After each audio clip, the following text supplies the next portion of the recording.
Bom, pessoal, bom dia. Vamos começar a aula de hoje. A gente vai sair do um pouco de integração e vai para as coordenadas curvilíneas, tá?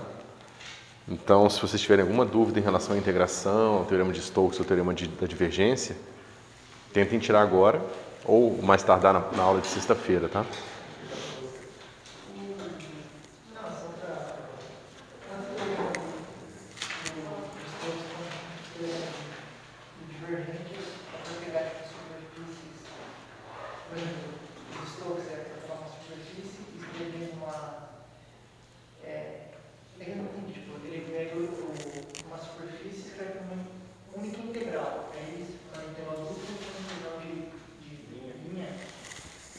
A ideia é a seguinte, fazendo um resuminho aqui. Numa função f de x, você sempre tem uma primitiva, tá?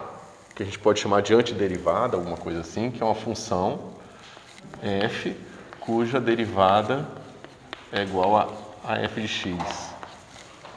E aí você relaciona a integral da primitiva, a integral dessa f com a primitiva na borda, tá?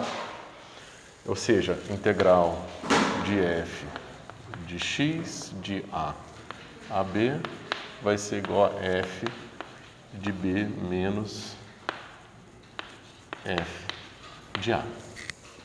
Tá certo? Próximo passo que a gente fez fazer isso, próximo passo depois disso foi fazer a mesma coisa, só que agora não mais para funções na reta, mas para funções no espaço. Para linhas ainda, mas no espaço. Então, o próximo passo foi pegar e fazer o seguinte. Esse cara aqui, agora tem uma linha aqui. Será que eu consigo, da mesma forma que eu associei a integral aqui com o valor de uma outra função aqui, eu posso associar a integral de linha aqui com o valor de uma outra função aqui? A resposta é sim. Nesse caso, a minha integral aqui, eu tenho uma função aqui f, escalar a minha curva, tá certo? Integrada nessa curva C aqui, tá? E no caso eu tenho uma função, isso aqui vai ser igual a uma certa funçãozinha f de ponto final, botar x final menos f de x inicial, onde f é igual, tá vendo aqui, ó, f vai ser agora gradiente de fzinho. Certo? Então, você vê que aqui sempre existe um fzão. Aqui já é um pouco mais delicado, tá certo? Nem sempre vai haver um fzinho tal que fzão é gradiente de fzinho, porque o fzão pode ser uma função vetorial, um campo vetorial mais complicado. Então aqui a gente começa já a ter a primeira diferença, tá? Do teorema fundamental do cálculo no caso de RR. Tá? O próximo... Até aí, tudo bem? Só o fzinho na minha reta ali, na minha função onde eu estou... Qual é esse fzinho aqui? É a função que eu estou integrando aqui, ó.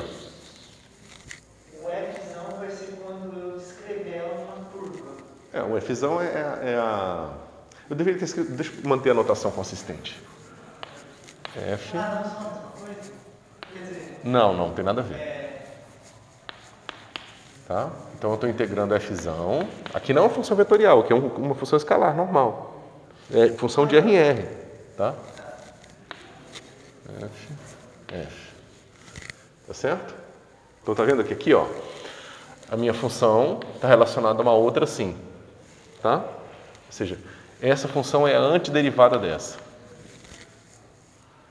Tá? Aqui é a mesma coisa, só que agora... Deixa eu até escrever na mesma ordem para ficar igual. Só que agora eu tenho o quê? Eu tenho que gradiente de fzinho é igual a f vetorial. Tá certo? Tá vendo? É um paralelo direto. Só que agora nem sempre um campo vetorial pode ser escrito como um gradiente. Então, o teorema fundamental do cálculo não vale para integrais de linha. De que sempre existe uma função aqui tal que essa integral só depende dos extremos. Existem situações onde a integral depende do f. Ou melhor, depende da curva. Sempre vai depender do f, mas depende da curva. Tá? Essa que é a diferença da geometria. Quando você bota mais geometria, você complica esse problema aqui. Em vez de ter teoremas gerais como esse, você passa a ter coisas parciais. Tá? O próximo... Até aqui tudo bem? Só, então, para terminar o resumo, o próximo passo aqui foi... A gente pegou esse caso aqui, esse caso aqui. Agora a gente tem o seguinte caso. Eu tenho uma superfície aqui. Tá certo? E eu quero saber a mesma coisa. Eu quero saber se a integral nessa superfície aqui está relacionada a uma outra coisa. Né? Então, você tem aqui integral de f escalar dA. Tá bom? Então, você está pegando essa função f atravessando essa superfície, S, tá certo? E você vai ver que em algumas situações, isso aqui vai ser igual a integral na borda da superfície, tá certo? Que vai ser essa linha que eu desenhei aqui, de uma função v escalar, v escalar? Escalar dc. Tá certo? Aí aqui, né, para a gente manter a anotação aqui, ficar, por mais estranho que possa parecer, tá? Onde agora aqui o que aparece é esse operador aqui, ó.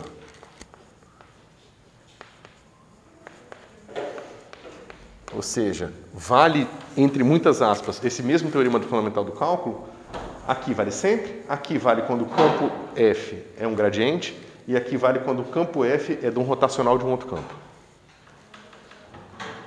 Tá certo?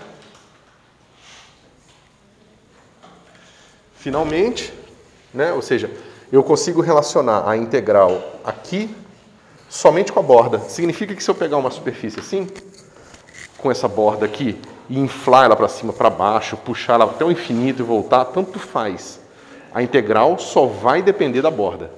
Isso vai ser extremamente importante, porque vários problemas de eletro, você vai resolver justamente usando esse fato e deformando essa superfície aqui. Para passar o fio, não passa o fio, uns aparentes paradoxos por causa disso e tal, justamente porque você tem essa liberdade. Tá? E por fim, eu quero relacionar uma integral num volume agora aqui, tá certo?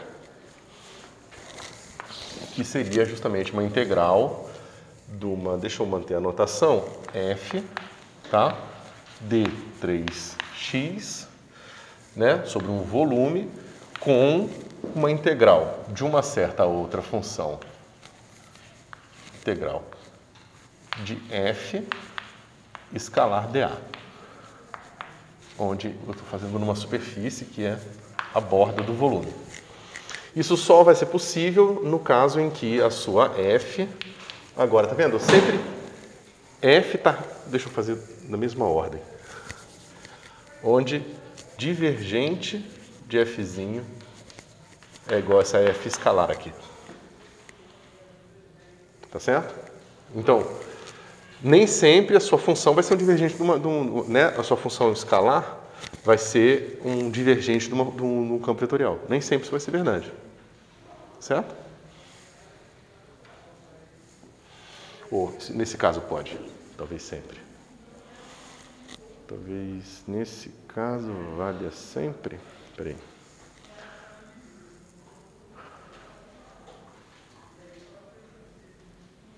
Eu acho que sim.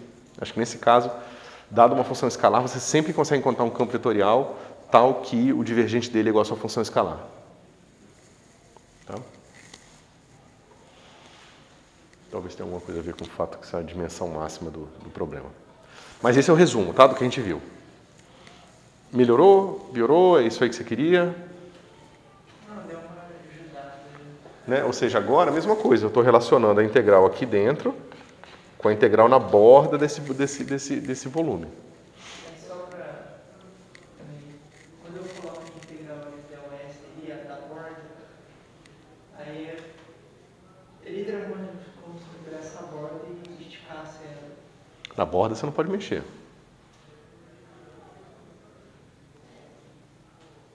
Não entendi o que você quis dizer com esticar a borda. Não, Imagina que você tem um disco. só para, tipo assim, a integral de área tudo bem. Ali quando eu escrevo ali na borda, eu estou pensando só na borda dela. Isso. Borda é borda. E aí seria uma integral única, né? Seria uma integral só. Sim. Mas cuidado, talvez você esteja se confundindo, porque, por exemplo, quando você faz uma integral na borda de um quadradinho, a integral é única, é na borda. A borda é uma só, mas você divide a integral única em 3 pedaços porque é mais fácil para parametrizar o problema. Mas é uma integral única. Professor, surgiu uma dúvida. Porque a função f, se ela é vetorial, deveria ser escalar. Oi? Porque a função f que é vetorial é fusão e é meio escalar. É porque eu quis manter a notação. É só estou querendo... Tá vendo aqui, ó? No meu integrando aparece o F maiúsculo. Tá certo? Aqui é todo mundo escalar, não tem conversa, então é mais fácil. Aqui é o integrando F maiúsculo, faltou um dx, tá? E está associado a isso uma primitiva que é a fzinha, que é uma função cuja derivada dá o integrando. Isso é sempre verdade. Aí você tenta fazer a primeira extensão disso, que é fazer agora relacionar a integral numa linha com a integral com o valor de uma outra função na borda da linha. Será que a gente consegue fazer isso? Então eu mantive o mesmo esquema aqui. Só que agora aqui uma integral de linha é a projeção de uma certa função naquela direção daquela linha. Então aqui ela tem que ser vetorial. Tá certo?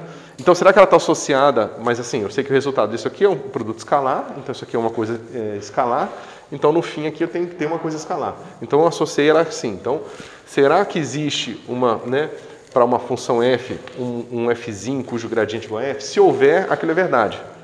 A integral na linha está associada à borda. E assim por diante, eu fiz para o resto. Mas é só para descrever que está sendo um vetor, né?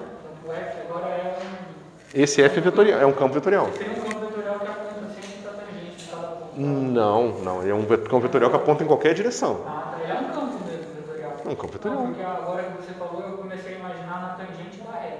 Não, você quer a projeção daquele campo na direção da tangente. Porque é isso aqui, ó, é esse produto escalar aqui.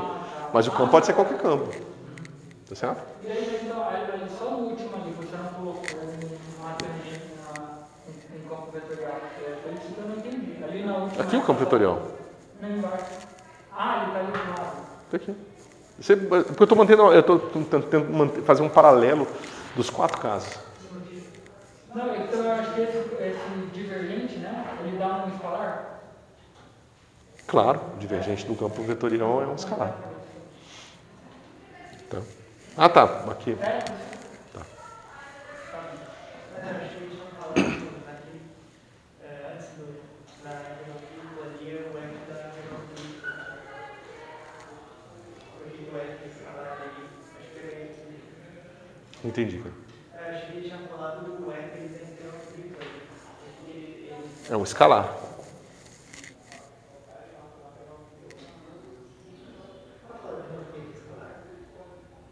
É por causa do divergente, né? O divergente dá um escalar. Esquece o divergente aqui por um instante. Está integrando uma função no volume. Só isso.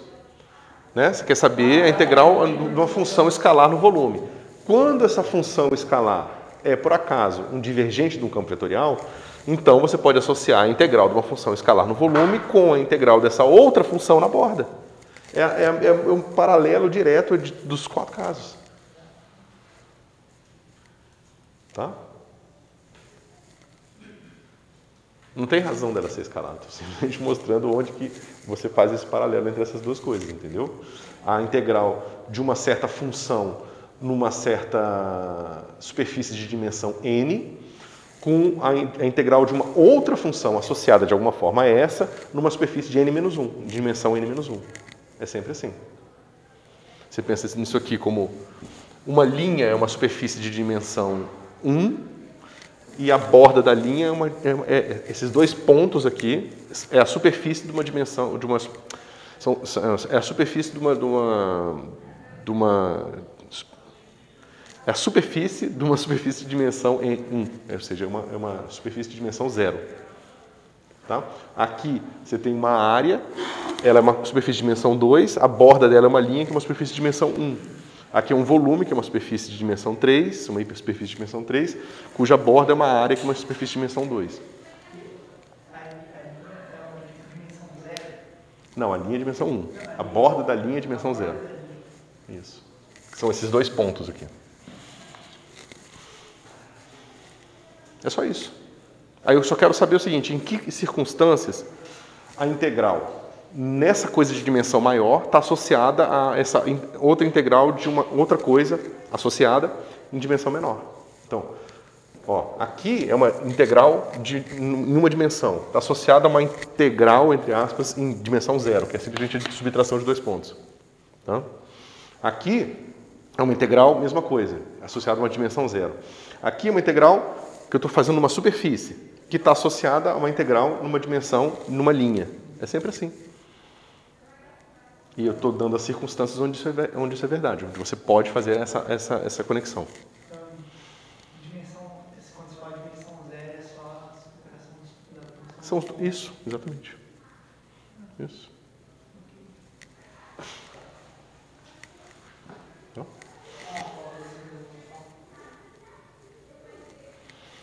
Não entendi o que você falou? Tá.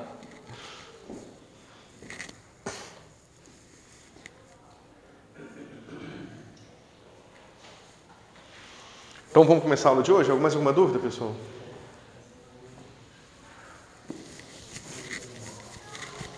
Tem muita coisa pra gente ver. Obrigado.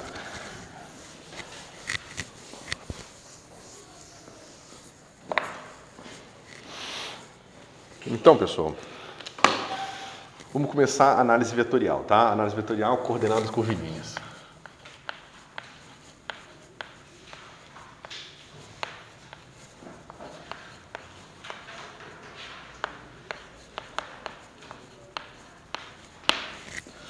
Então, ó, o que a gente está fazendo? Está sempre descrevendo os pontos do espaço com esse vetor x, tá certo? Eu já falei como que esse vetor x funciona. É aquele vetor cartesiano que eu falei, né? Você escolhe um ponto, aí você anda n, né, x1 metros aqui, x2 metros aqui e x3 metros nessa direção. Isso te dá um ponto no espaço, tá certo? Então, esse cara aqui ele vai estar sempre associado a um ponto do espaço. As coordenadas, as componentes desse vetor, eles têm esse significado físico que você consegue mapear direto com a realidade, que é x1, x2, x3. Tá certo? Só que eu posso associar esse mesmo ponto aqui outras coordenadas quaisquer. Eu posso dizer justamente que aqui pode ser, tem um certo raio e dois ângulos, né? Ou uma parabólica cilíndrica, qualquer coisa que eu possa inventar, tá certo? Fundamentalmente, quando eu faço isso, eu vou ter agora um outro trio ordenado. Tá certo? Mas eu não quero fazer um passo matemático mais longo de simplesmente fazer uma construção que independa do sistema de coordenadas, porque eu quero usar as propriedades interessantes desse cara aqui. Por exemplo, eu sei que x menos y módulo quadrado, módulo desse cara aqui, vai ser a distância entre esses dois pontos, tá certo?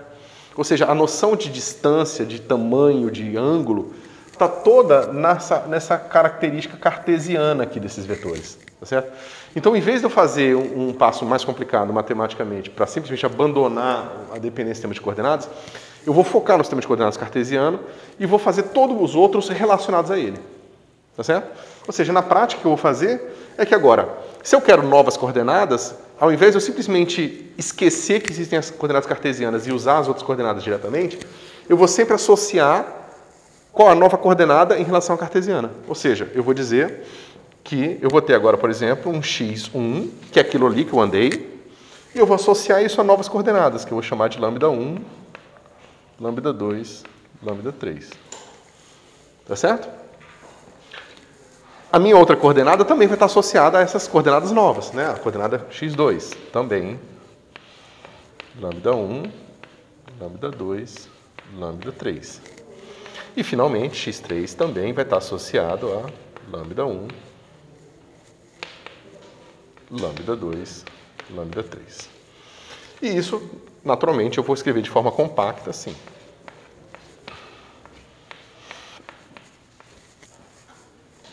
Ou seja, como que as minhas coordenadas cartesianas podem ser escritas em termos das coordenadas lambda, tá? Que podem ser esféricas, cilíndricas e assim por diante. Até aqui tudo bem, pessoal? Beleza. Só que agora eu posso falar o seguinte. Eu estou descrevendo pontos aqui, tá? Eu posso descrever curvas, eu posso descrever o que é que seja aqui, superfícies, né? E eu posso me perguntar sobre as tangentes dessas coisas. Tangente é uma superfície, tangente é uma curva e assim por diante. E posso perguntar o seguinte, esse cara vai me dar um espaço vetorial e eu posso escrever esses vetores em termos de uma base qualquer, né?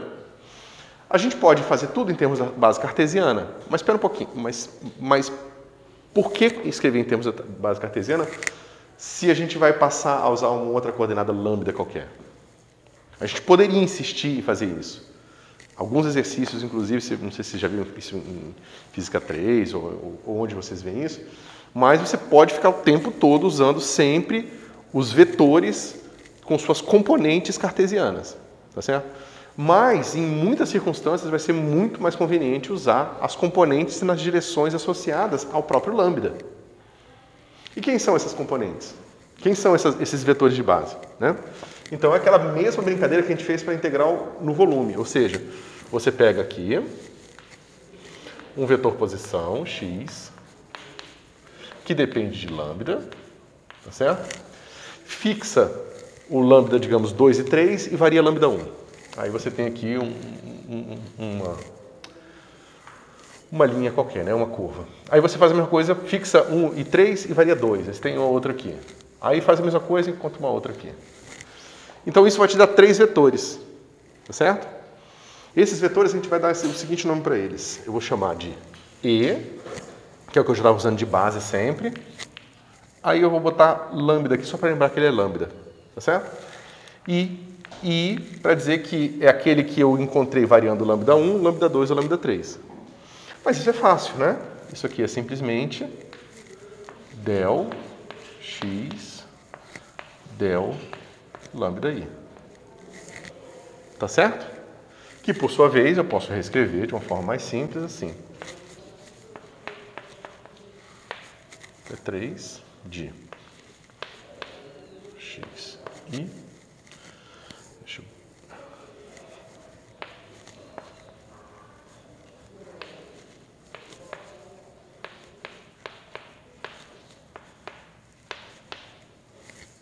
Tá certo? Ou seja, o meu novo vetor de base, ele vai estar associado ao meu vetor cartesiano antigo dessa forma.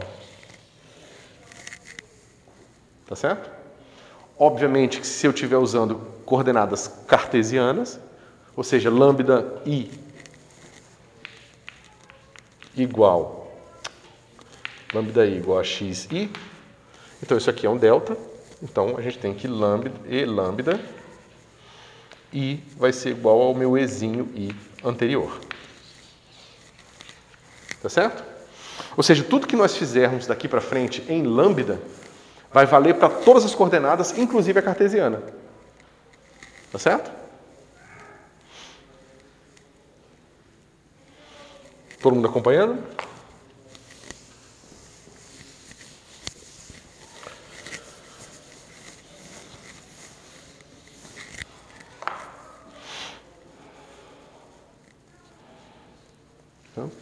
Você pode pensar nisso aqui também, isso vai ser útil um pouco mais para frente, nisso aqui como uma matriz de transformação. Você está pegando um vetor de base num sistema de coordenadas e está transformando no vetor de base num outro sistema de coordenadas e aparece aqui uma matriz de transformação. Tá certo? Numa linguagem mais avançada de geometria diferencial, aquele seu EI ali seria um del xi. Tá certo? E o seu E lambda seria simplesmente del lambda. Tá? Mas aqui a gente não vai usar isso e vai simplesmente se ater àquilo que vocês já conhecem, que é a direção x chapéu, y chapéu, z chapéu, e fazer todo mundo relacionado a eles. Ok? Bom, agora vamos fazer o seguinte. Como que a gente define a componente de um vetor, né? Ou seja, você tem um vetor V, aí você fala, meu vetor V pode ser escrito numa base, então você escreve ele assim, soma sobre I de 1 até 3, VI, EI, tá certo? Até aqui nenhuma surpresa. EI é uma base, eu posso escrever esse cara desse jeito. Só que, como que eu extraio essa informação aqui do meu vetor V? A gente usa a nossa ferramenta básica de encontrar componentes, que é o produto interno. Então, a gente vai fazer o seguinte, a gente vai falar que se eu pegar aqui o meu EI, que é o meu vetor, escalar V, a gente vai obter o seguinte. Deixa eu botar J aqui. Tá? Aqui eu vou ter somatório de I, de 1 até 3, de delta J I VI. Tá certo? Que por sua vez, esse cara aqui só é diferente de zero quando I igual a J, então isso aqui vai ser igual a VJ. Tá? Mas tem uma coisa estranha que está acontecendo aqui. Se vocês perceberam, aqui o J está embaixo, aqui o J está em cima. É porque a gente, na verdade, incluiu essa informação do caráter diagonal desse objeto aqui, que é o produto interno entre EI e EJ, a gente usou isso para matar a soma. Mas, em princípio, esse cara aqui é mais interessante e importante da gente ter atenção a ele. Tá certo? Ou seja, esse cara aqui, ele não parece nos estar dando a componente que a gente quer. Ele está dando a componente que a gente quer vezes essa matriz, que por acaso, nessa circunstância, é diagonal. Então, nessa situação, isso aqui é suficiente para me dar a componente do vetor. Mas, em geral, não é isso que a gente vai querer fazer. Tá certo? Então, pensar que se você pegar o produto vetorial, produto escalar do vetor com um elemento de base te dá a componente, é falso, porque não dá. Tá? Até aqui tudo bem? Por quê? Vamos dizer o seguinte. Vamos dizer que agora eu quero o meu V e como um bom vetor, num certo ponto, eu posso sempre escrever em termos de uma base qualquer, contanto que seja a base. Essa é a utilidade das bases. Então, eu posso escrever esse cara aqui, de I, de 1 até 3. O V, eu vou botar o lambda, para lembrar que esse V agora está na base lambda. Tá? E I, aqui. E vou tentar fazer o mesmo procedimento para tentar extrair essa componente aqui. Certo? Vamos lá. Aí eu vou fazer esse cara aqui, E lambda J. Tá? Na definição, botei essa vírgula aqui, tá, pessoal? Mas ela vai só dar mais trabalho para escrever e não faz nenhuma importância, tá? Então, eu não vou escrever essa vírgula, não, tá? Quando tiver o lambda aqui, é sempre para indicar que essa é a base lambda e não a base cartesiana normal. Então, eu faço esse cara aqui, produto escalar com o meu vetor.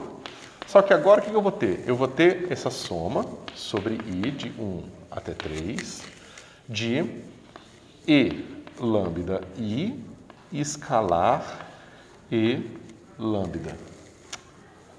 E lambda J, E lambda I. Tá certo? E agora isso aqui multiplicando o meu V lambda I. Então, tem esse cara no meu caminho. Isso aqui não dá o que eu quero. Dá o que eu quero vezes essa uma coisa que parece uma matriz. Tá certo? Isso está me atrapalhando. Então, quando as coisas atrapalham a gente na física ou na matemática, a gente dá um nome para elas, porque aí a gente mais à vontade do que está acontecendo. Certo? Então, a gente chama esse cara aqui de G, J, I. A gente define como sendo esse cara. E lambda I, escalar E lambda J. Tá certo? Nas notas eu botei um lambda aqui, tá? Mas não precisa. É só mais coisa para escrever. Tá certo? Então eu dou esse nome e agora novamente eu só reescrevo aqui com um novo nome o que eu tenho, tá? E lambda J, escalar V, vai ser igual a soma de G, JI, V lambda I. Onde eu estou somando de I de 1 até 3. Isso é o melhor que eu posso fazer. Tá certo? Até agora. Se eu quiser realmente extrair esse cara aqui, ó, eu vou precisar da inversa dessa matriz. Tá? Mas, felizmente, a inversa dessa matriz é super fácil de obter.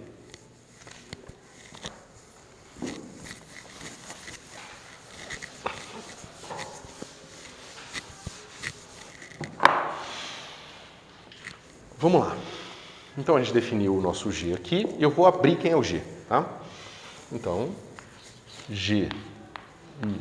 Bom, só para começo de conversa, né? Lembra, já perceba que isso aqui, pela comutação, pela simetria do produto interno, é igual a G I J. Então, G J I é igual a G I J. Tá? Então, G I J, posso escrever direto assim. Soma K, L, ambos de 1 até 3, de del K, del XK, del X I, delta KL, del XL, del lambda I, del lambda J. Por quê? Lembra? Esse cara aqui, ó, ele é... E eu apaguei, né? Deixa eu só botar para vocês lembrarem aqui. O meu E lambda I, ele pode ser escrito como soma, botar ali o K, só para a gente poder usar direto. K, de 1 até 3, de del XK, del lambda I, E, K. Que é o que eu tinha escrito há pouco, tá? Então, quando eu pegar o produto interno desse, com esse, vai dar o produto interno desse com o parceiro dele que vai vir do outro aqui, tá certo? Só que o produto interno desses caras dá o delta de Kronecker com os dois índices embaixo, que é esse cara aqui, ó. Então, no fim, esse G, ele é o mesmo delta que eu tinha. Só que eu estou transformando com essa matriz por aqui, pela esquerda, e essa matriz aqui pela direita. Tá certo? É uma transformação desta matriz nessa matriz, feita por essas matrizes aqui. Tá certo? Isso é a essência de tudo que a gente vai fazer, tá bom? Então a gente vai ter que... vamos ver alguns resultados. Primeiro, esse é o primeiro deles, tá? O próximo, a gente vai ver o seguinte. Esse cara aqui é uma métrica, é o G. Desculpa. Esse cara aqui é uma métrica no sentido que é o produto interno daqueles caras ali. Se eu tivesse na situação em que o meu lambda é o próprio x e quisesse a inversa desse delta, é trivial, né? Ou seja, quem é a inversa de delta? Como é que eu escrevi isso? Delta KL. É uma outra matriz, que se eu multiplicar por essa dá a identidade. Mas quem é ela? Delta L M somado de L de 1 até 3. Isso aqui vai ser delta de KM. Todo mundo concorda? Né? Esses caras aqui são triviais, só são diferentes de 0 quando um é igual ao outro. Então, quando eu somar aqui, só vai sobreviver quando esse for igual a esse. Que é isso aqui. Quando você tem um delta com um índice em cima e outro embaixo, isso é uma identidade. Quando você tem um delta aqui, ó, é o produto interno, tá? Está associado à métrica, tá bom? Então, para vocês diferenciarem essas duas situações. Então, a gente sabe disso. Ou seja, a gente sabe calcular essa inversa aqui. E agora a gente pode encontrar o terceiro resultado antes da conclusão. Usando o fato de que lambda é inversível, ou seja, a gente tem uma relação entre lambda e x, a gente pode fazer a seguinte expressão. E cuidado, que isso aqui é bem sutil, tá? Eu posso escrever x, né, quando transformação de lambda para x, ou seja, uma função de lambda, que também tem... Professor, o g de j ali é a inversa, a gente está calculando a inversa dele aí, né? Não, por enquanto não está fazendo nada. Aqui é só a expressão dele em termos do x e do lambda. Tá? Não tem cálculo de nada ainda aqui. Tá? Então, esse cara aqui é o x, que é a transformação de lambda para x. E o lambda que eu vou escrever aqui é a transformação de x para lambda. Então, esse cara aqui é uma função de x. Tá certo? Mas isso aqui é igual a x, coordenada. Tá? Esses dois caras aqui são coordenadas.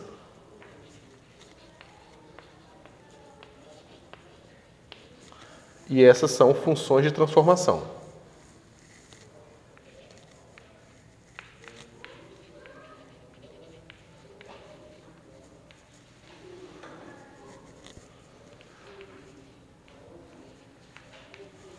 Tá certo? Isso aqui, pessoal, não é nada mais do que dizer o seguinte: f de f menos 1 de x é igual a x. Tá certo? Até aqui tudo bem? Só que para que serve isso aqui? Eu posso agora pegar a iésima componente desse cara e a iésima componente desse cara aqui e derivar em relação a jésima componente aqui. Tá certo? Ou seja, isso aqui vai me dar, que é a mesma coisa que você obtém no caso do teorema da função inversa, tá? Você vai encontrar o seguinte: del x i, deixa eu só ver como eu escrevi aqui, isso, de x, não, botei j aqui, j de x i de lambda e x tem que ser igual ao quê? A derivada da coordenada j i em termos da coordenada j, que é delta i j i, tá? Que é a derivada desse cara em relação a jésima, tá certo? E agora a gente pode abrir esse miolinho aqui.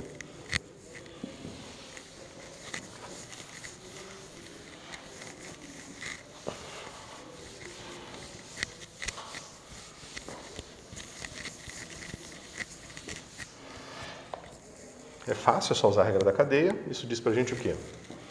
Que somatório sobre K, de 1 até 3, que é a abertura daquele cara ali em derivados parciais, vai ficar assim: del x i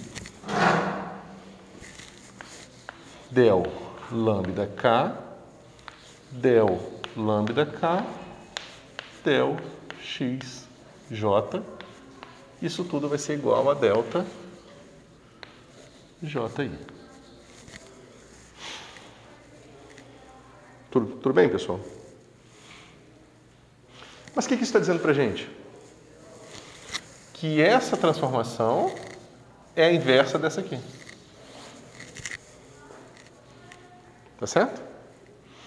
Então, se a gente sabe que a nossa métrica, esse G aqui, é uma transformação que envolve duas matrizes desse tipo atuando nessa aqui, basta agora, digamos, eu aplicar a inversa aqui para obter o outro G. Ou seja, o outro G, que vai ser a inversa desse, vai estar associado justamente à inversa dessas matrizes aqui. Tá? Então vamos ver isso. Como é que estamos, pessoal? Isso aqui, eu mudei um pouco o estilo de conta, estava naquela coisa de integração, agora a gente está uma coisa um pouco mais de componentes e índices. Então, não sei como é que vocês estão aí. Então, vamos lá.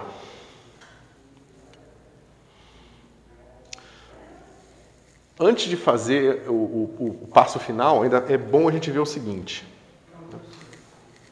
Eu estou confuso. Ali quando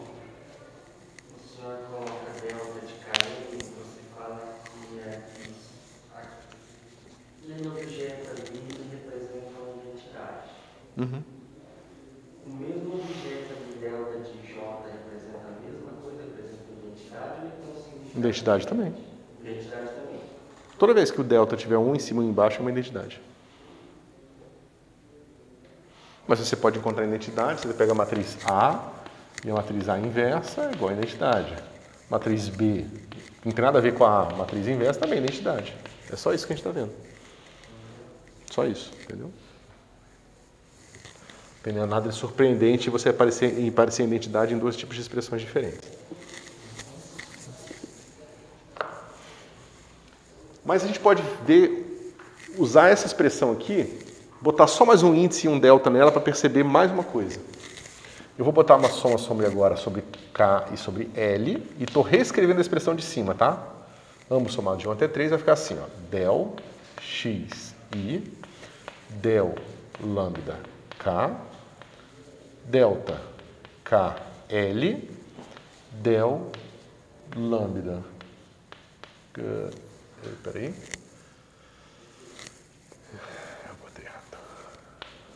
LK, del lambda L, del XJ. Tá certo? Isso aqui é igual a delta JI. Tá certo? Então olha aqui, ó. Eu simplesmente peguei esse K aqui, ó, e escrevi ele como uma soma em L do delta LK. Tá certo? Não fiz nada demais. Isso aqui é identicamente igual a esse lado aqui. Ok? Só que isso deixa claro pra gente o seguinte, ó. Esse objeto, eu faço a transformação com essa matriz nesse índice e com essa matriz nesse índice aqui. E eu tenho a mesma expressão. Ele é invariante. Mas isso é natural. A identidade é invariante por essa classe de transformações que a gente está considerando. Tá certo? Isso aqui é diferente de uma isometria. Não é uma coisa que está deixando a métrica invariante. Eu estou deixando a identidade invariante. Certo? Mas é natural. Então, isso aqui, pessoal, é nada mais do que dizer que A menos 1 é igual a identidade e A identidade A menos 1 é igual a identidade. Tá? Só isso. Foi isso que eu fiz daqui para cá. Vocês todos têm curso de álgebra linear, né? Álgebra linear, né? Formalmente. Passado foi bem defasado. Tá. A gente quase não chegou em Vetores. autovalores e autovetores. Tá. A gente não chega. Mas determinante, matriz, símbolo derivativo está para determinante, esse tipo de coisa? Não. Eu acho que a álgebra linear é um problema desde faz bastante tempo. Sempre foi levado. Mas isso é terrível para vocês, cara, porque... A gente tinha 2 aulas por semana, mas ele não tinha em uma, quando não tinha nas duas. Mas não repunha, não... Não, porque tipo, a gente teve vários problemas antes de começar o curso. Tipo, ele estava vindo, a gente não sabia que ele tinha sido contratado, daí ninguém vinha. Aí era para ser de sextas exposições, começava às 10 e a gente começava às 8h30. Só que ele não vinha às 8h30 e não vinha às 10. Ele mandava mensagem às 4 horas da tarde falando, tive um imprevisto. Era isso, quando mandava. Quando mandava. É bom. Vocês não entraram com um pedido de... Nesse tipo de circunstância, pessoal, é bom ativar os mecanismos da universidade. Eu sei que às vezes você não quer ser chato e tal, mas como o grupo, se realmente está afetando negativamente todo mundo, vai lá no conselho, faz uma reclamação formal, fala, ó, pessoal, porque não dá, entendeu? É palhaçada isso, né? A não ser que a pessoa tenha tido um problema de saúde terrível na família e, sei lá, o departamento não teve a capacidade de repor. Mas, assim, de qualquer forma, isso tem que ser lidado pelos altos conselhos, então. O contrato dele não foi renovado por baixo rendimento, mas não teve muito o que fazer disso. Caramba, tá. Bom. A álgebra linear não solve, o pessoal não passa a criar problema, não. Acho que nos últimos 5 anos está igual. Não tem um professor designado? Tem um professor específico, parece que é um karma da disciplina, que sempre nota uma coisa. Tem matemática lá do professor que, tipo, só tá o professor ali no papel, mas da aula mesmo, Sempre. não dá. E quando dá Isso me faz pensar, na UNB o pessoal fez uma reformulação do currículo do bacharelado e incluiu 2 matérias, que são fundamentos matemáticos da física A e B, que vocês teriam, digamos, no primeiro ano, concomitantemente com o cálculo 1. E lá eles dão tudo, cara, dão tipo cálculo 1, 2, 3 e álgebra linear, tudo nesse curso no primeiro ano. Porque tudo que o aluno não foi suprido pela matemática, a gente tenta suprir, a gente não, no caso minha esposa, que é professora lá, tenta suprir nesses primeiros 2 cursos no primeiro ano. Talvez tenha que pensar numa coisa similar aqui para o curso de reformulação do bacharelado aqui. Né? Bom, é uma pena, vocês vão ter que aprender um pouco de álgebra linear agora, junto com um monte de outra coisa.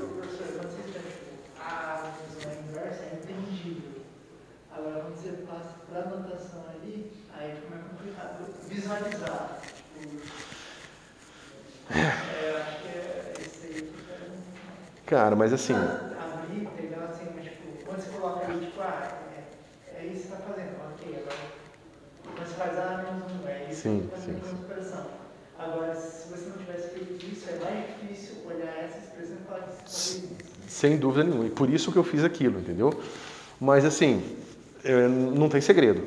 O ideal seria que vocês tivessem feito um curso de álgebra linear e que vocês chegassem agora aqui com as ideias já mais maduras, entendeu? Porque é muito difícil você aprender uma ideia mais complicada, que é o eletromagnetismo, sobre ideias que ainda não estão maduras na sua cabeça. Porque na hora que você vai pensar sobre eletromagnetismo, você se bate na barreira de não entender direito as expressões matemáticas. Isso vai dificultar a vida de vocês. Não tem o que fazer, tá certo? Porque não tem o tempo que teria que ter dado de vocês verem a álgebra linear, maturar aquelas ideias, conseguirem ler essas equações de uma forma mais maduras, para você poder entender a coisa mais avançada. Mas, assim, o remédio é fazer um monte de exercício. Né? Então, assim, vocês têm que suprir um pouco essa dificuldade. Mas, assim, isso na vida é uma realidade, né? Sempre. Nem sempre as coisas são ideais, a gente tem que dar um jeito de atingir o que dá, né? Mas, assim, quando estiverem muito perdidos, me avisem. Que aí eu tento dar um detourzinho ali, mostrar um pouco mais, ou tentar fazer as coisas conectarem na cabeça de vocês. Agora, será que você consegue, eu acho que seria bom para todo mundo, se pudesse conseguir passar algum exercício para a gente abrir esse tipo de somatório, sabe? O inicial, se tivesse alguma coisa que assim. Porque eu acho que para todo mundo vai ser bom, né? Porque. Não, eu acho que a gente pode pegar, por exemplo, montar essa matriz aqui. No caso, coordenadas cilíndricas, que é mais fácil, né? Você tem só r θ e z. Aí você escreve esse cara aqui em termos de r θ z, esse cara aqui em termos de r θ z, inverte as expressões, calcula essa matriz, faz 2 matrizes 3x3 quadradinhas, bonitinhas, faz multiplicação de matriz e vê que essa matriz vezes outra matriz vai dar identidade. Mas eu posso pensar nisso, botar na lista, ou um exercício adicional, ou a gente pode fazer isso na sexta, que é aula de exercício, a gente faz esse tipo de... Tá. Maravilha. Bom, posso continuar ou vocês querem digerir um pouco mais isso aqui ainda? Bom, então o que a gente vai fazer? A gente vai começar com o que a gente já sabe fazer, que é esse resultado aqui. A gente sabe que esse cara é a inversa desse cara aqui, tá certo? Então a gente vai fazer o seguinte. A gente vai escrever aquela expressão L igual a 1 entre 3. Deixa eu ver se é só isso que eu fiz mesmo. Não, só para começar com a mesma letra.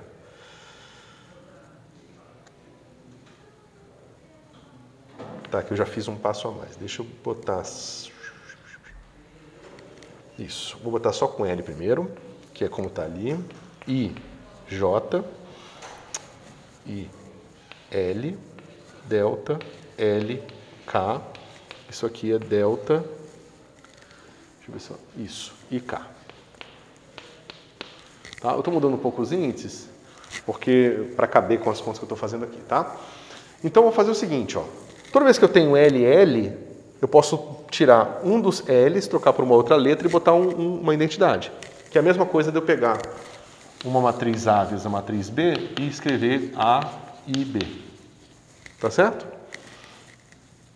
Veja, pensando na notação simples de índices, todo mundo embaixo. Esse cara aqui, componente IJ, é igual a esse cara componente IJ, só que o componente IJ desse cara aqui é o seguinte, é A, I, K, BKJ somado em K. Tá certo?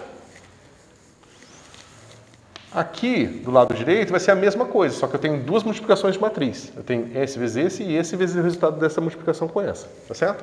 Então aqui eu tenho soma de KL, né, ambos de 1 até 3, de A, I, K, delta, K, L, B, L, J.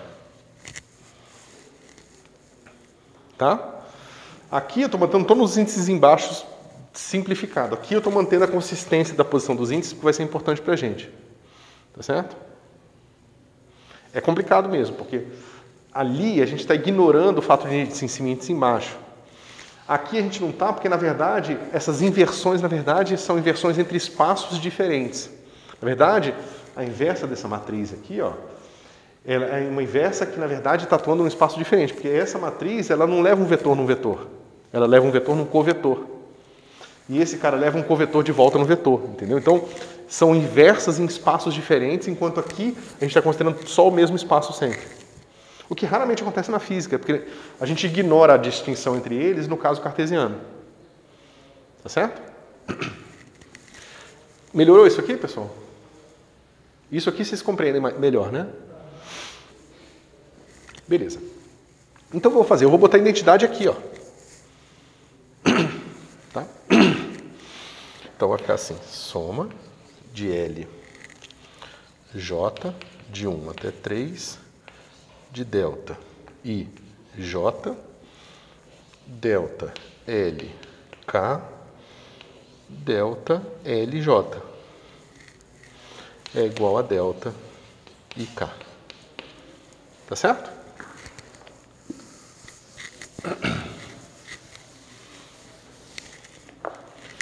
Mas esse cara aqui, ó, é uma identidade. E como tal, eu posso escrevê-la... Ih, eu apaguei. Ah, não, tá aqui. Eu posso escrevê-la usando essa expressão aqui. Tá certo? Então eu vou enfiar essa expressão, vou pegar o lado esquerdo dela e colocar aqui. Certo? Então vai ficar assim. Somatório de J, L, M, de 1 até 3, de delta. E aí, isso aqui é para vocês apreciarem por que Einstein ficou tão famoso pela conversão de soma dele, porque foi uma das coisas mais úteis, práticas que ele inventou foi isso, né? Porque essas expressões que somatório que são horríveis. Mas se vocês procurarem um cara que fez uma linguagem de programação chamada Perl, você vai ver que ele dá os três... como é que se diz? Eu esqueci o termo que ele usa. Digamos, as três características positivas do programador, né? Uma delas é preguiça. Porque o bom programador ele tem que ser preguiçoso porque ele vai querer pensar muito para fazer um código inteligente para ele não ter que escrever muita coisa, entendeu? Então Einstein, nesse sentido, já estava seguindo a dica do Larry Wall. Bom, então aqui, ó, eu vou botar esse cara aqui, tá? Cadê? Esse cara aqui eu vou botar aqui, tá? Em termos disso aqui. Del x j, del lambda m, del lambda m, del x l. Delta L K igual a delta de I K. Tá ok? Mas olha que interessante. Lembra, o meu G é um delta com um cara desse na direita e um cara desse na esquerda. Aqui vai estar aparecendo um outro cara que é diferente, tá vendo? Porque está aqui o del lambda em cima e del x embaixo. E a gente já tinha ali uma suspeita de que esse cara vai estar relacionado com a inversa desse cara aqui. Justamente porque a inversa desse cara vai estar relacionada com a inversa desses caras aqui. Tá? Então o que a gente vai fazer? Veja. Aqui entra essa expressão agora de baixo.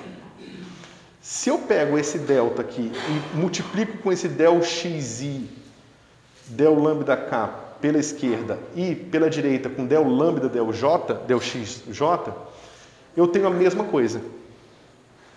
Então, se eu fizer a multiplicação nesse cara aqui com essa matriz pela esquerda e com a outra matriz pela direita, eu obtenho o mesmo delta IK. Tá certo? Ou seja, porque aqui no papel eu poupei de escrever, deixa eu ver quanto que eu escrevo aqui para vocês.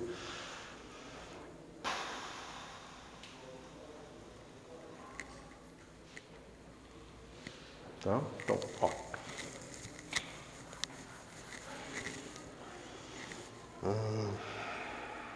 Tá, vou fazer todos os passos. Deixa eu apagar. Porque senão eu acho que vocês vão se perder. É bom que tenha filmado isso para depois vocês poderem seguir. Tá? Então vamos lá. Significa que, ó, veja. Aqui o meu delta ele está conectado pelo lambda. Tá vendo? Então o lambda conecta com o K. Então eu vou pegar aqui, ó. Soma. Agora eu vou somar sobre K também, porque eu vou somar aquele cara ali. Eu vou somar sobre o I, porque eu vou multiplicar um cara aqui, tá? E eu já tinha J, L, M. Tá certo? De 1 até 3. Agora aqui vai ficar assim, ó. Del X. Cadê você? Aqui. Del X, I. Então aqui é uma nova componente, que é N. Del. Não. E não é isso que eu queria, não. Deixa eu ver aqui.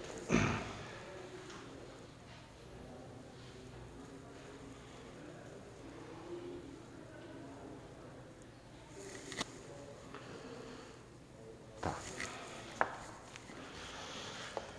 Desculpa, pessoal, falta um passo.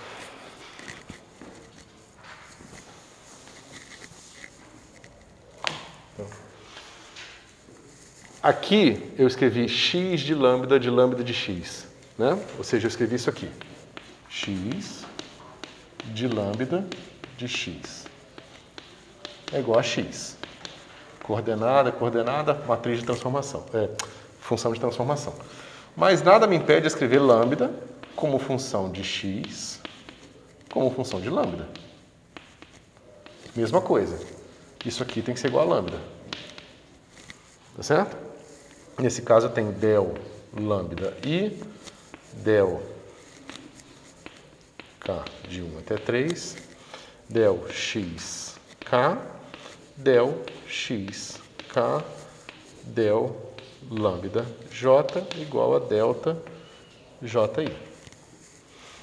Tá certo? E aqui eu posso só fazer um parênteses aqui do que eu estava fazendo.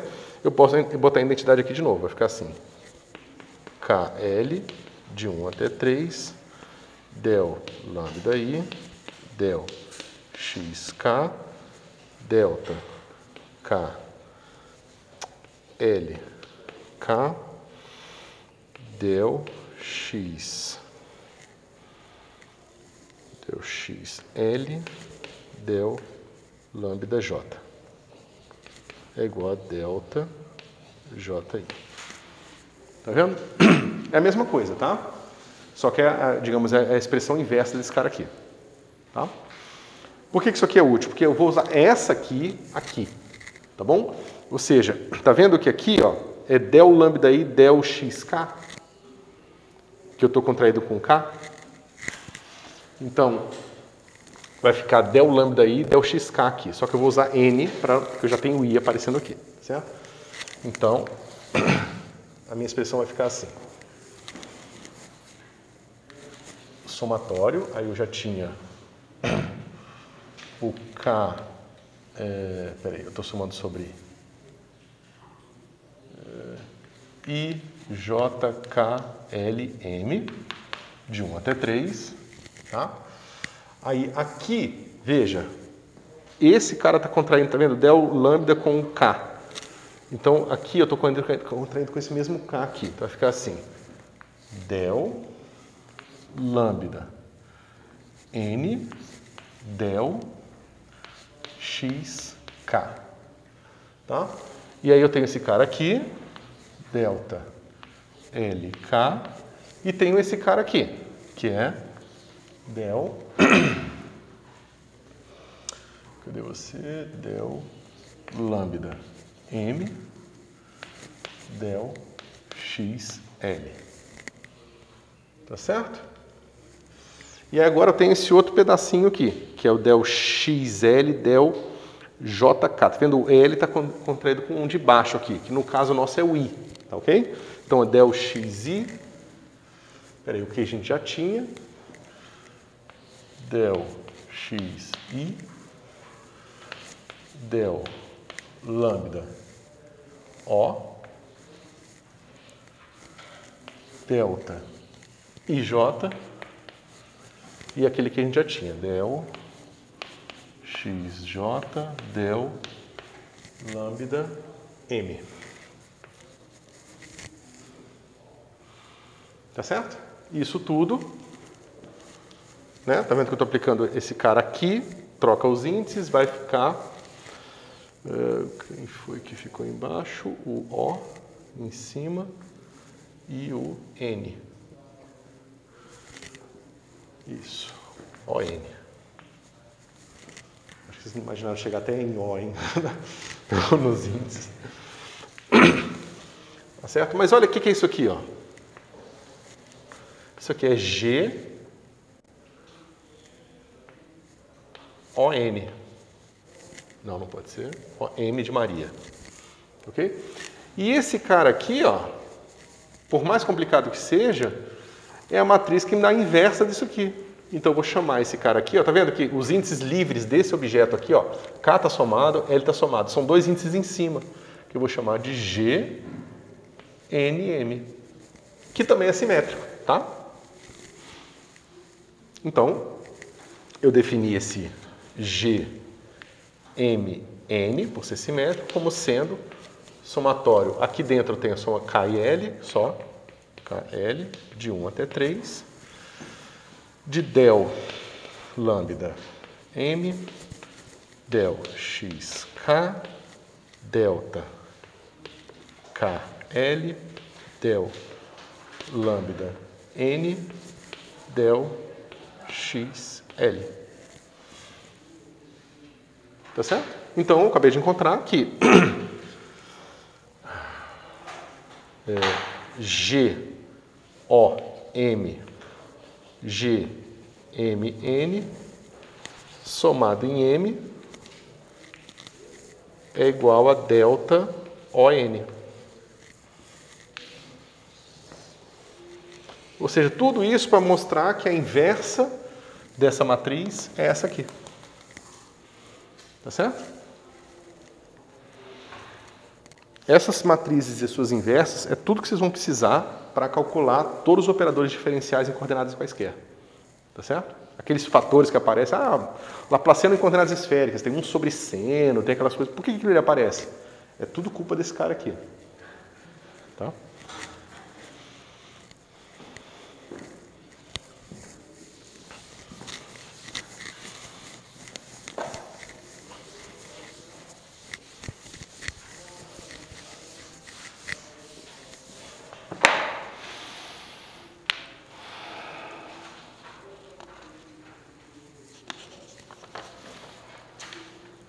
Finalmente, a gente pode voltar para o nosso problema original. Então, a gente tinha aqui...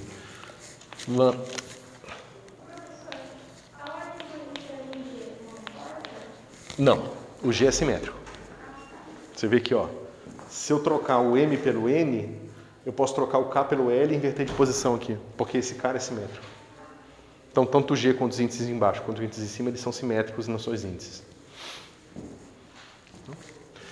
Então, o que a gente já tinha visto? A gente tinha visto que se eu pego esse cara aqui e escalar um vetor V, isso aqui vai me dar uma soma, deixa eu ver se é isso mesmo, não, é isso.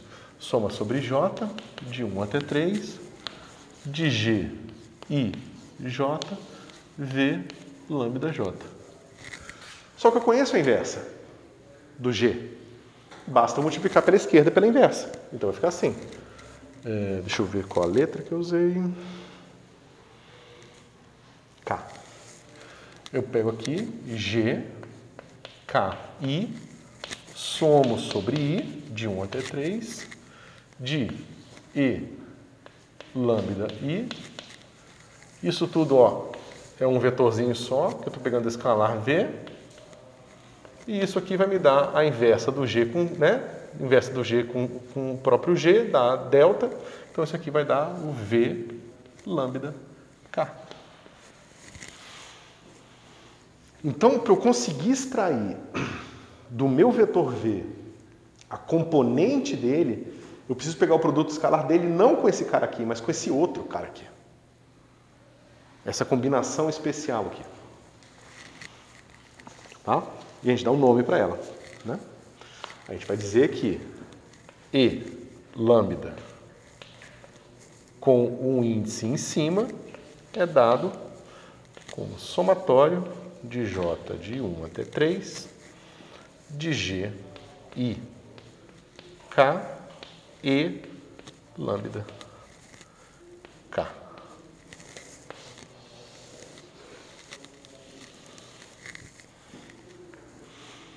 Tá certo? E por que vocês nunca foram apresentados para essa outra base aqui? Porque eu falei, a gente está falando então X chapéu, Y chapéu, Z chapéu, IJK chapéu, tanto faz. Onde que estão esses outros três caras aqui? Quando as coordenadas são cartesianas, lembra, esse cara vira o próprio EIJK. E na base cartesiana, esse cara é delta. Então, na base cartesiana, o EI é igual ao EI.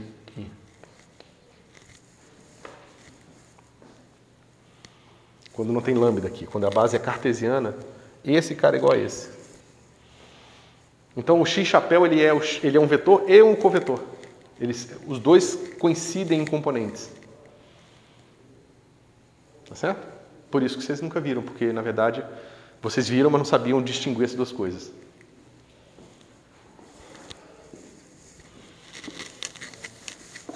Pessoal, se estiverem perdidos, me parem, tá?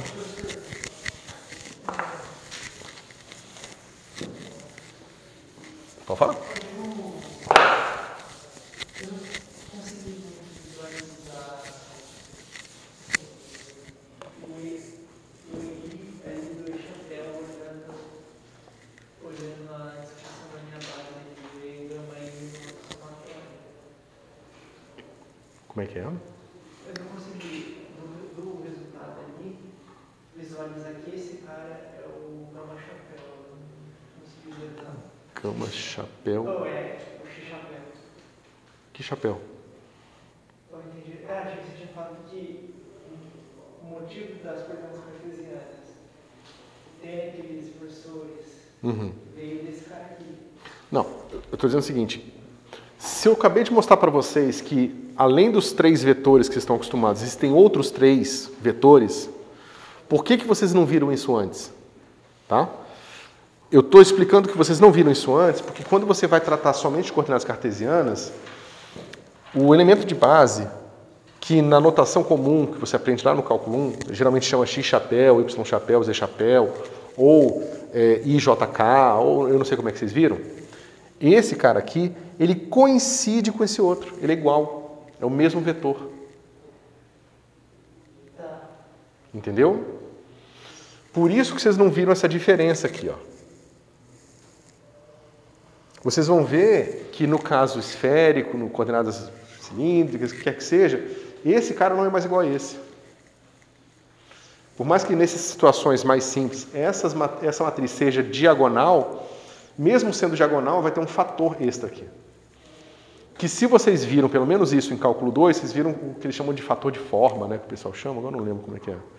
Que é como você generaliza o cálculo dos operadores diferenciais em coordenadas curvilíneas. Vocês viram isso? Coordenadas curvilíneas em cálculo 2? Ah, não viram? Mas assim, o Laplaciano em coordenadas curvilíneas. Eu não achei Uns falam sim, outros falam não. Assim, como é que resolve? Tá. Mas entendeu agora por que esses caras são diferentes? Quer dizer, isso. Eles são diferentes, mas em alguma circunstância eles têm a mesma expressão funcional. E por causa disso você não soube distingui-los antes. Hã? Ok. Ok. Lembrando, só para lembrar, né? O caso trivial é E lambda I é igual ao meu próprio EI, que vocês estão acostumados. Tá? Lembra que vocês podem associar como sendo 1, 0, 0, né? E assim por diante. 0, 1, 0 e 0, 0, 1, ou como vocês preferirem, tá? Com o significado geométrico que eu descrevi anteriormente. Quando minha coordenada cartesiana, esse se colapsa nesse, o meu G, I, J é delta I, J, e o meu G I, J em cima é igual a delta I, J em cima. Tá certo? Complementando com essa expressão aqui, eu tenho que EI é igual a I. Então o caso cartesiano é muito simples. O caso cartesiano é só isso. Professor, não sei enxergar bem. Em cima e embaixo, eu estou tentando engolir, mas tá descendo seco. Não consigo visualizar a diferença do delta de Kronecker com em cima e embaixo. É porque não tem diferença. Ele tem as mesmas componentes, ou seja, quando esse cara é 0, quando esse cara é 1, dá 1, quando esse 1, 2 dá 0, e a mesma coisa para esse. Tá certo? Mas isso é uma característica especial da geometria euclidiana, entendeu? Então, para já introduzir na cabeça de vocês que isso pode ter uma inversa, eu escrevi a inversa trivial dessa coisa. É que você pode pensar que você tem a matriz identidade, tá certo? Ou você pode pegar uma matriz qualquer que por acaso é identidade, entendeu?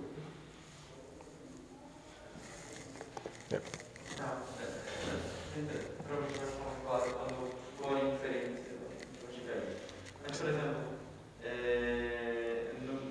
quando tiver um índice em cima e um índice embaixo, é a mesma coisa. É identidade. Aí é sempre a identidade. Quando tiver um índice em cima e um índice embaixo, é a identidade. Por que eu estou chamando disso de identidade? Porque veja bem, ó, se eu pego um conjunto de vetores de base qualquer aqui, ó, e eu pego assim, I, J, E, lambda J, isso aqui, somado em J, é o próprio vetor.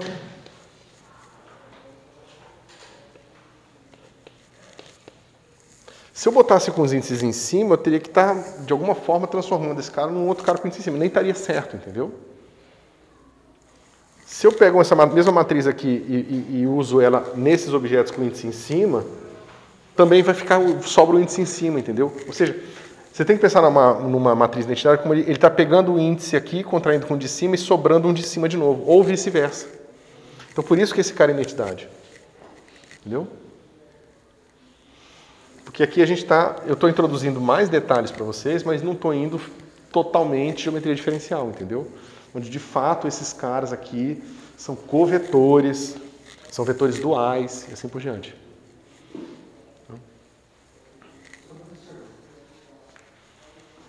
No caso do índice embaixo e esse índice iguais, isso só é válido para o cartesiano? Sim. Então, no caso, quando eu pegar outra coordenada diferente, por Esse exemplo, vai ser diferente desse. Vão ser diferentes.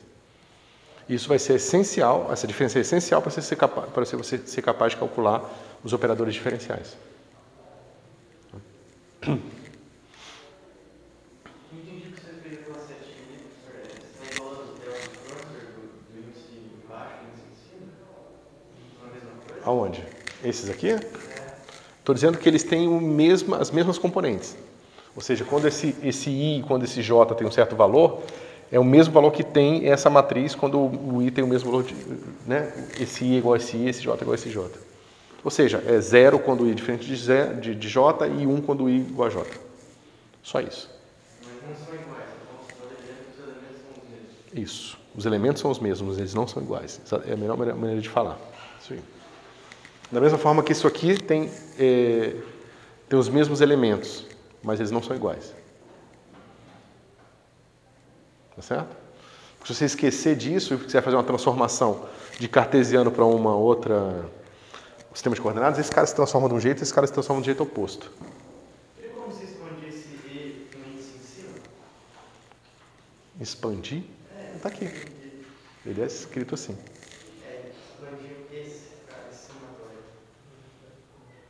Vou olhar atrás. Eu entendi, o outro é o cartesiano, estou acostumado com ele. Você quer expandir essa expressão em termos das expressões cartesianas, é isso?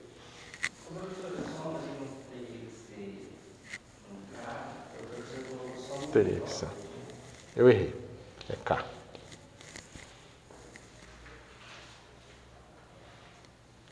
Então aqui, ó, lembra o seu E lambda I, ele vai ser igual a G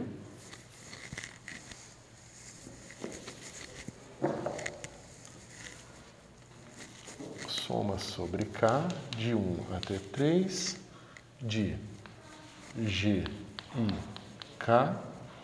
E aí, esse cara aqui eu já sei escrever em termos do cartesiano, né? Que vai ficar assim, del x.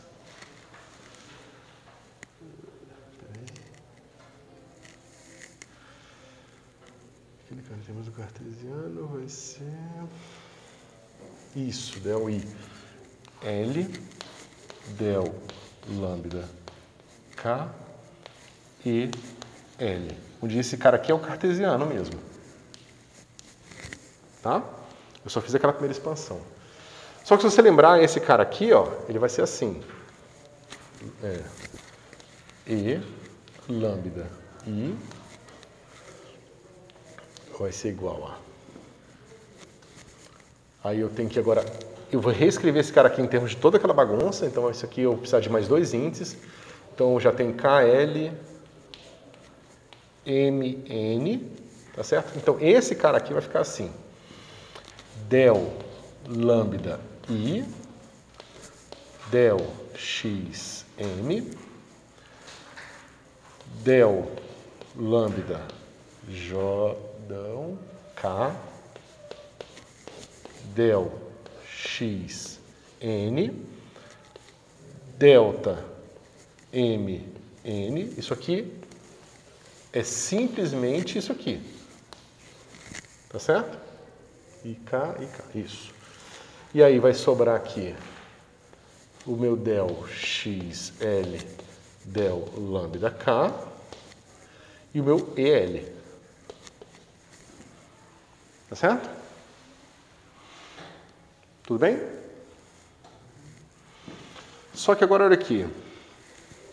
Esse K com esse lambda aqui, ó. Então isso aqui dá um delta de LN. Tá vendo? Porque é a regra da cadeia. Del x, del lambda, del x. Tá certo? Então dá um delta de Ln. Esse delta de Ln, ele vai trocar esse N por L. Tá certo? Até aqui tudo bem?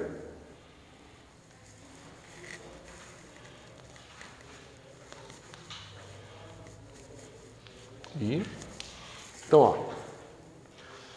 Quando eu faço junto com esse termo aqui, a soma do K vai embora, tá certo? Quando eu troco o N por L, a soma do N vai embora. Então vai ficar só a soma de Lm, del lambda I, del x m. Todo esse cara aqui foi embora, sobrou só o delta de m e esse cara virou L. E L.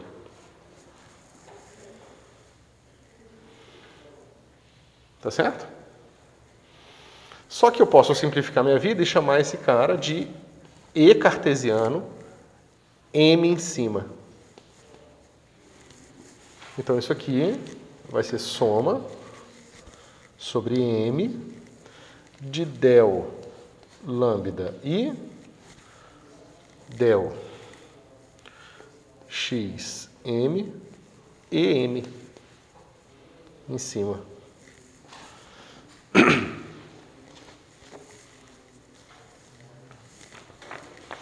Que é direto paralelo àquilo que a gente já tinha para o EI embaixo. É uma matriz de transformação atuando no equivalente ao caso cartesiano.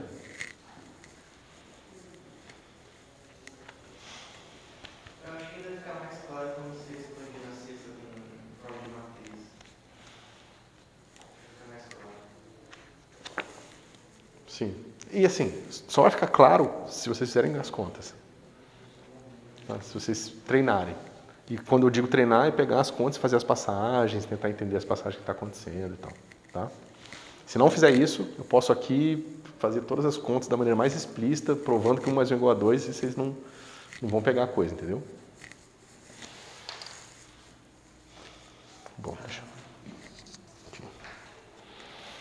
Então a gente pode finalmente provar o resultado mais importante que a gente vai usar mais para frente. Mais importante não, mas um dos bem importantes. Tá? Que é o seguinte.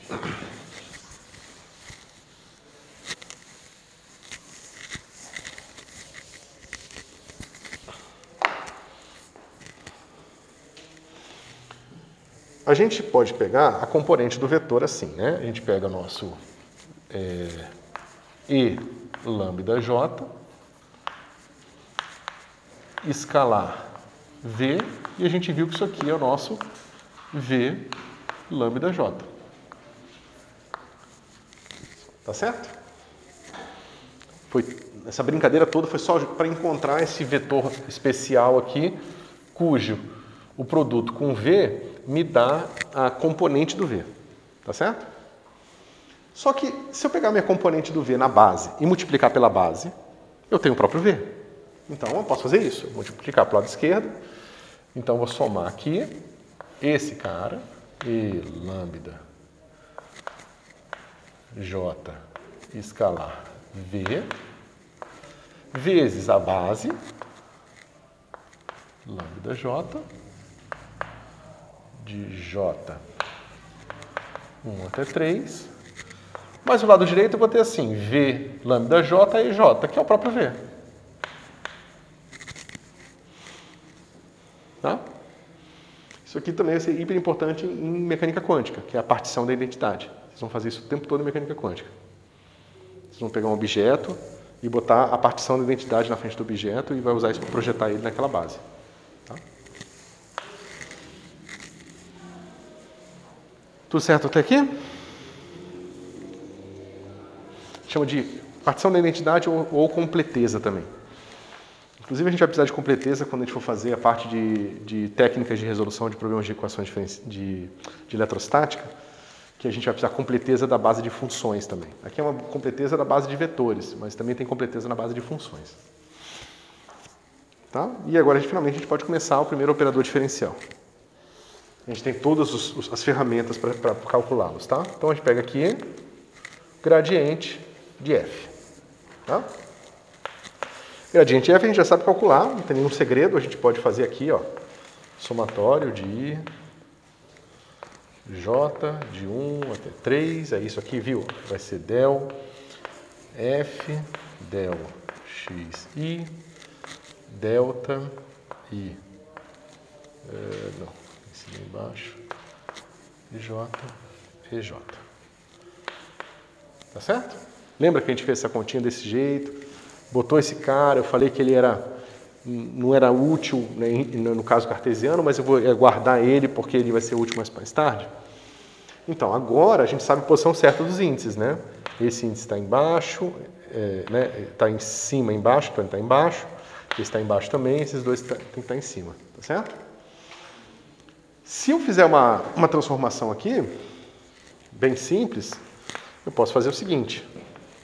soma de JK de 1 até 3 de del F del lambda K del lambda K del XI. Delta I J e J. Tá certo? Mas o que é isso aqui? É aquilo. Tá bem ali? É esse cara aqui, ó. Né? Ou seja, o meu gradiente em coordenadas quaisquer vai ser dado por esse aqui, ó. K del F del lambda K e lambda K. Tá certo? Ou seja, se a gente tivesse escrito esse cara aqui, né, com o J, com esse índice I aqui em cima, né, seria evidente. Ou seja, esse cara se transforma de um jeito, a derivada parcial se transforma de um jeito, esse cara transforma do oposto. Você pode mudar de sistema de coordenadas à vontade aqui. Certo?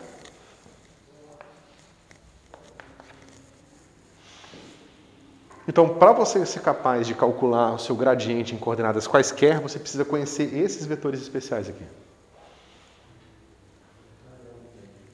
Oi? Esse vetor lambda, isso mesmo.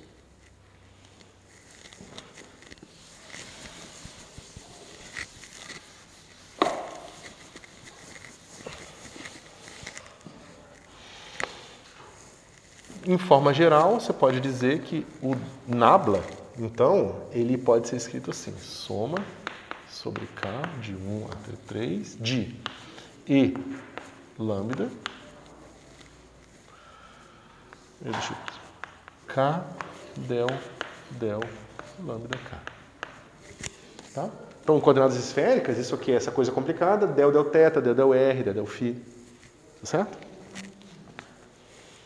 Você consegue já fazer direto o seu gradiente em coordenadas quaisquer. São coordenadas esféricas? Isso. Muito diferente das curvilíneas? Não. Curvilíneas são quaisquer coordenadas, inclusive as esféricas. Curvilínea simplesmente para dizer que a coordenada ela não segue retas quando você varia. Porque qualquer outro lambda que quando você varie ele, você faça retas no espaço, você vai cair num outro sistema de coordenadas cartesiano. Ou seja, existem infinitos sistemas de coordenadas cartesianos. Certo? As que fazem curva são as curvilíneas. Então, a esférica faz curva, cilíndrica faz curva, parabólica cilíndrica faz curva, e assim por diante. Professor, geralmente, para o final dos 8, a gente mais seria esférica, a cilíndrica e a polar. Existe outra usada além dessas três?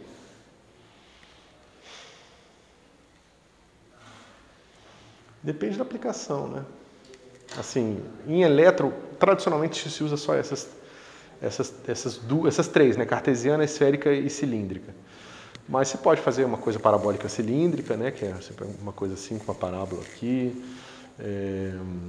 Não me vê nenhum exemplo agora na cabeça, mas tem alguns exercícios que eu lembro que a gente tem que acabar usando uma coordenada diferente, sim.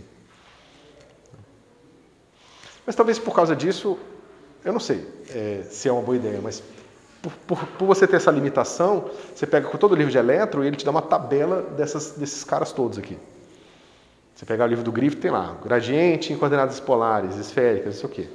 Porque aí, em vez de você ensinar para o aluno de onde que essas coisas vêm, o que elas são, você ensina ele como se fosse um operário de chão de fábrica, entendeu? Ó, a fórmula é essa, aplica ali e funciona assim, entendeu? Mas como é um curso de bacharelado de física, vocês são as pessoas que vão desenvolver as fórmulas, não as pessoas que vão aplicar burramente, não, mas repetidamente e sem compreensão profunda delas, entendeu? Então eu acho que é super importante que vocês entendam de onde que vem, como que vem, qual a relação disso com a geometria, qual a relação disso com o eletromagnetismo e assim por diante.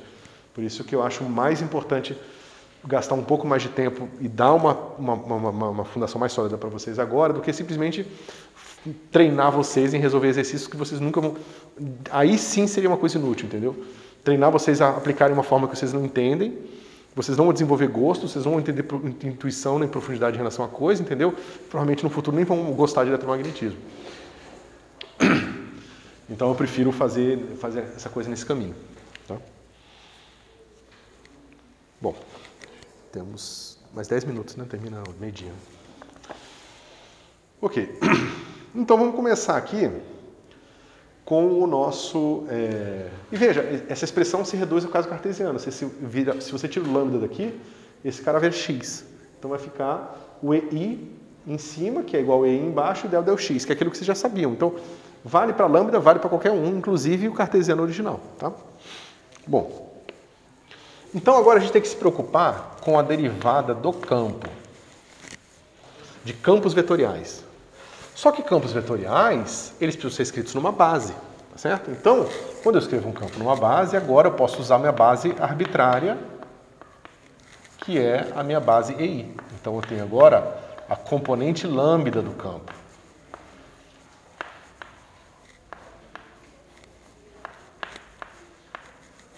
Tá certo? O que vai tornar tudo mais complicado.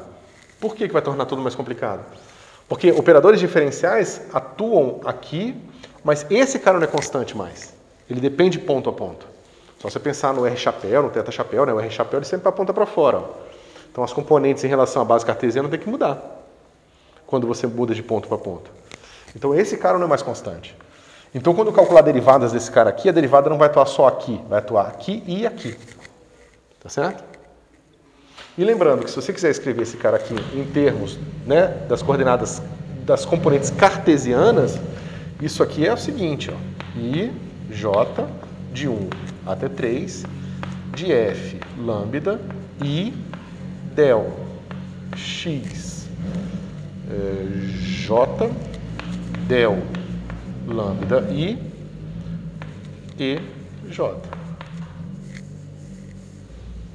Então, essa soma em I, isso tudo junto, somado em I, é o F sem o lambdazinho aqui, J.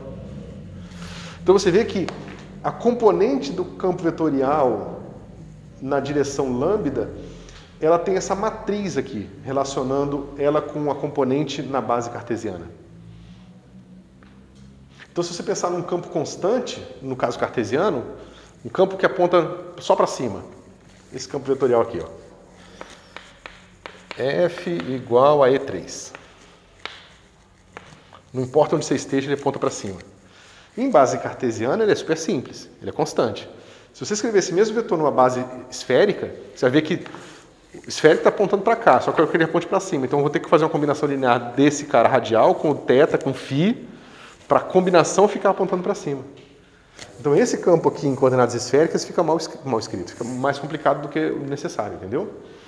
Isso, de certa forma, é uma maldição que você tem em geral. Se você usa coordenadas que têm geometria, e a geometria é essas superfícies e curvas que elas fazem quando você varia só uma delas, mal adaptado ao seu problema, o seu problema vai ter contido nele duas informações. A informação da geometria natural dele e a informação da geometria errada que você enfiou lá na hora que você começou a fazer a conta.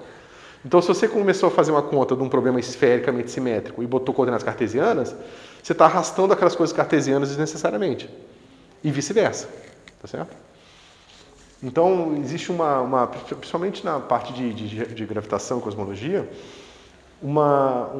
quase uma escola de você encontrar a expressão geométrica do seu problema antes de simplesmente descer nas coordenadas quaisquer e sair fazendo conta, entendeu? Você tenta extrair a informação da geometria do problema, olhando as isometrias, o que está acontecendo com o seu problema, e a partir daí construir os objetos geométricos e não descer direto nas coordenadas. Por mais que descer direto nas coordenadas seja, às vezes, a única coisa que você sabe fazer quando você está encarando o problema pela primeira vez, entendeu? Então, ficou um pouco claro o que está acontecendo? Um pouco claro. Vocês começaram a apreciar o que está acontecendo? Ou seja, a gente está agora com esses objetos que vão ter uma característica diferente desses aqui. Tá certo? Eles são outros objetos. Por mais que eles servam para representar o mesmo objeto geométrico, eles são componentes em coordenadas diferentes. Tá certo? E por causa disso, agora, todos os operadores diferenciais, divergente, rotacional e assim por diante, desses caras aqui, vão ser mais complicados. Tá?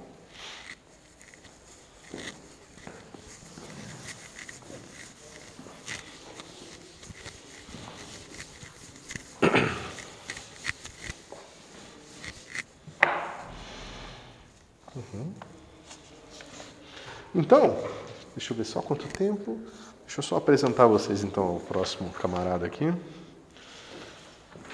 Então a gente vai precisar calcular derivadas desse cara. Né? Então as derivadas desse cara vão ser basicamente del E I lambda I del lambda J. Tá certo? Se eu conheço as derivadas, eu consigo calcular todas as derivadas de campos vetoriais, porque vão envolver derivadas desse cara aqui. Tá? Mas esse cara em si é um vetor. Né? Então eu ainda posso perguntar o seguinte, eu tenho todas para cada um desses caras eu tenho todas as outras 3 derivadas, e eu posso perguntar qual é a késima componente desse vetor aqui. Então eu posso perguntar, e a minha resposta vai ser, dar um nome para ela. K, I, J é definido como sendo a projeção, né, lambda K do del E lambda I del lambda J. Tá certo? Esse gama aqui é tudo que eu preciso saber sobre as derivadas dos meus vetores de base. A partir desse gama eu posso fazer todos os cálculos que eu quiser. Tá certo? Então ele é o objeto central daqui para frente. Esse gama é um projetor? Não. Não. Eu projetei essa derivada com esse cara, se você quiser deixar mais explícito, para calcular o gama. Tá?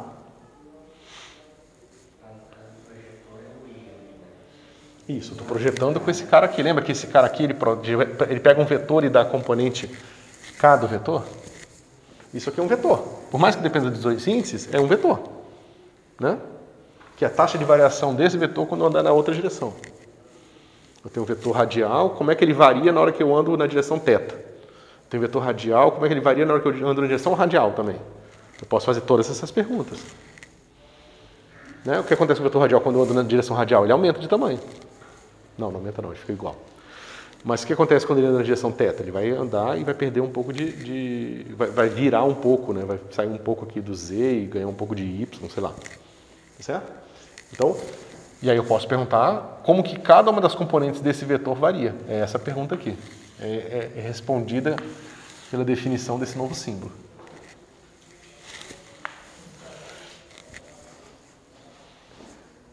Ok.